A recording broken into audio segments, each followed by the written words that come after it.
పళ్ళు ఎక్కడ తగిలింది? అమ్మో, రక్తం వస్తుంది కదరా. అన్నం కూడా వచ్చింది కదా దాంట్లో నుంచి. ఏది? అమ్మో, అబ్బో, అన్నం కూడా వచ్చింది కదా నాన్న. ఏం చేద్దాం? పన్నే తగిలింది, రక్తం వస్తుంది దాంట్లో నుంచి, అన్నం కూడా వచ్చిద్దిగా.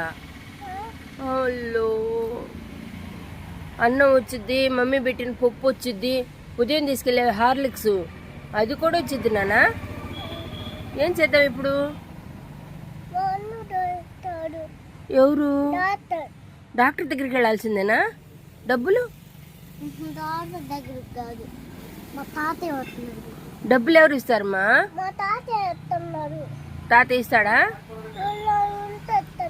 ఊళ్ళో నుంచి వస్తున్నాడా? ఇది తగిలిందని చుట్టానుకో. అన్నం వస్తుందిరా బయటికి, వాసిందిరా. అంత వాసిందేంటి? ఏం పన్ను తగిలింది అసలు నీకు? ఈ పన్ను తగిలిందా?